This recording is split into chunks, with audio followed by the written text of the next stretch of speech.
আসসালামু আলাইকুম। সংবাদে আপনাদের সবাইকে স্বাগত জানাচ্ছি। আমি ফিরোজ তোহা। শুরুতেই সংবাদ শিরোনাম। বাংলাদেশের সর্বশেষ গুরুত্বপূর্ণ আপডেট সংবাদে আপনাকে স্বাগত। শুরুতেই সংবাদ শিরোনাম, পরে বিস্তারিত। প্রথমে জানাবো, মেয়র পদের শপথ ইস্যুতে বিরতিহীন অবস্থান কর্মসূচি ঘোষণা ইশরাকের। মেয়র পদের শপথ ইস্যুতে বিরতিহীন অবস্থান কর্মসূচি ঘোষণা দিয়েছে ইশরাক হোসেন। আজ ঢাকা দক্ষিণ সিটি কর্পোরেশন ডিএসসিসি নগর ভবনে ঈদের বিরতির পর ফের অবস্থান কর্মসূচিতেই হুমকি দেন তিনি। আজ সকাল থেকে ইশরাকের অনুসারীরা নগর ভবনে একত্রিত হয়ে অবস্থান কর্মসূচি পালন করছেন। পরে বেলা 11টার দিকে সেখানে প্রবেশ করে ইশরাক। এ সময় ইশরাক বলেন, দ্রুত শপথের ব্যবস্থা না করলে বিরতিহীন অবস্থান কর্মসূচি পালন করবে ঢাকাবাসী। জানাবো, ইসরায়েলের 200 ক্ষেপণাস্ত্র ও ড্রোন দিয়ে হামলা শুরু ইরানের। আবারও ইসরায়েলের সরকার এক বিবৃতি জানিয়েছে, ইরান এখন পর্যন্ত নতুন করে তাদের দেশে 200 ক্ষেপণাস্ত্র হামলা চালিয়েছে। এসব হামলায় 13 জন ইহুদিবাদী নিহত এবং 380 জন আহত হয়েছে। খবর যুক্তরাষ্ট্রের সংবাদ মাধ্যম সিএনএনের। এরপর জানাবো, ধ্বংসস্তূপ পরিদর্শনে গিয়ে যে বার্তা দিলেন নেতানিয়াহু।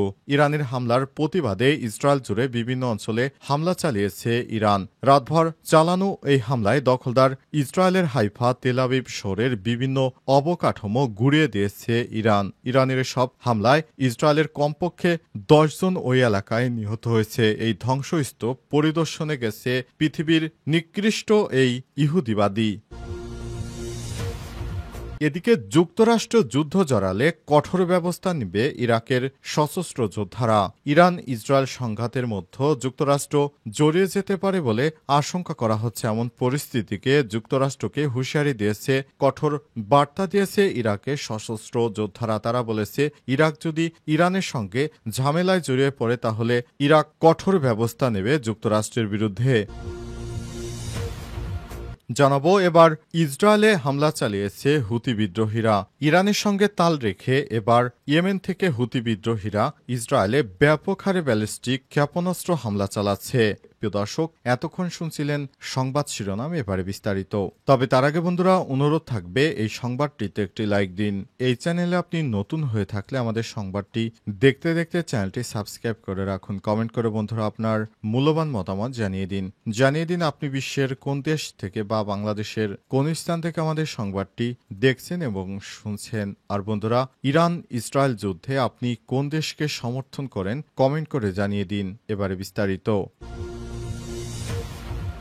মেয়র পদের শপথ ইস্যুতে বিরতিহীন অবস্থান কর্মসূচি ঘোষণা ইশরাকের। মেয়র পদের শপথ ইস্যুতে বিরতিহীন অবস্থান কর্মসূচি ঘোষণা দিয়েছে ইশরাক হোসেন। আজ ঢাকা দক্ষিণ সিটি কর্পোরেশন ডিএসসিসি নগর ভবনে ঈদের বিরতির পর ফের অবস্থান কর্মসূচিতেই হুমকি দেন তিনি। আজ সকাল থেকে ইশরাকের অনুসারীরা নগর ভবনে একত্রিত হয়ে অবস্থান কর্মসূচি পালন করছেন। পরে বেলা 11টার দিকে সেখানে প্রবেশ করে ইশরাক। এ সময় ইশরাক বলেন, দ্রুত শপথের ব্যবস্থা না করলে বিরতিহীন অবস্থান কর্মসূচি পালন করবে ঢাকাবাসী।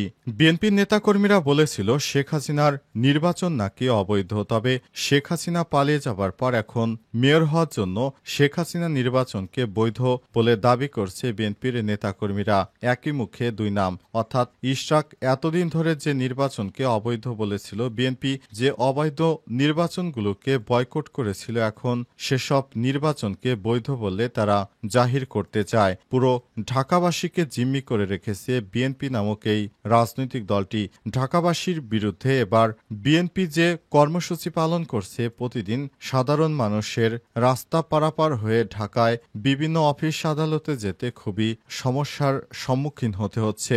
বিএনপির প্রতিদিনের আন্দোলনে এখন মানুষ অতিষ্ঠ হয়ে পড়েছে। আগে যদি জানতো যে বিএনপি এমন আচরণ করবে, তাহলে 17 বছর কেন, আগামী 34 বছরও কোনোদিন বিএনপির পক্ষ নেমে আন্দোলন করত না। শুধুমাত্র শিক্ষার্থীদের ডাকে সেদিন আসিফ মাহমুদ সহ সজীব ভুঁইয়া ও অন্যান্য উপদেষ্টাদের ডাকে কিন্তু সেদিন সাধারণ মানুষ রাস্তায় নেমে এসেছিল। সেদিন কিন্তু বিএনপির ডাকে কেউ রাস্তায় নেমে আসেনি। তাই বিএনপির অবশ্যই শিক্ষার্থীদের অবদানকে ভুলে গেলে চলবে না। কিন্তু বিএনপি সবকিছু ভুলে গিয়ে তারা এই আন্দোলনের মাস্টার মাইন্ড তারেককে দাবি করছে। তারেক কিন্তু বিদেশেই ছিল, বিদেশে আসে। তাহলে এতদিন ধরে কোনো আন্দোলন আন্দোলন করেনি কেন? আর আর এতদিন ধরে যে আন্দোলন হয়েছে সেই আন্দোলন গণতন্ত্রের আন্দোলনের জন্য কিন্তু কেউ রাস্তায় নেমে আসেনি। শিক্ষার্থীদের কোটা আন্দোলনের কারণে কিন্তু সাধারণ মানুষ রাস্তায় নেমে এসেছিল। এখন বিএনপি এই আন্দোলনকে তাদের নিজেদের আন্দোলন বলে দাবি করছে। ইসরায়েলে আবার ২০০ ক্ষেপণাস্ত্র ড্রোন দিয়ে হামলা চালাতে শুরু করল ইরানের যোদ্ধারা।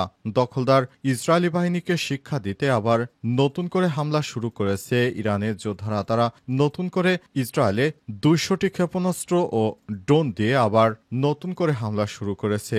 ইসরায়েলের নেতানিয়াহু সরকার এবার কঠিনতম বিপদে পড়েছে। নেতানিয়াহুর শহর জুড়ে ক্ষেপণাস্ত্রের বৃষ্টি শুরু হয়েছে। ইরানের হামলায় দখলদার বাহিনী এখন খুবই আতঙ্কগ্রস্ত রয়েছে। নেতানিয়াহু পালিয়ে পালিয়ে বাংকারে অবস্থান করছে। সেখান থেকে তিনি সেনাদের নির্দেশনা দিচ্ছেন ইরানে হামলা চালানোর জন্য। কিন্তু দখলদার ইসরায়েলি বাহিনী এবার শেষ রক্ষা হবে না, কারণ ইরানের মিসাইল হামলায় ইসরায়েল ধূলিসাৎ হয়ে যাচ্ছে। দখলদার ইসরায়েলি বাহিনীকে এবার চরম শিক্ষা দেবে মুসলিম বিশ্ব। ইহুদিবাদীদের আর শেষ রক্ষা হবে না। এতদিন ধরে হামাস ও হুতি বিদ্রোহীদের সঙ্গে তারা যুদ্ধ করে ইরানকে অনেক দুর্বল মনে করেছিল, কিন্তু এবার ইরানের সঙ্গে যুদ্ধ শুরু করার পর দেখা যাচ্ছে নাকানি চুবানি খেতে শুরু করেছে এই ইহুদিবাদীরা।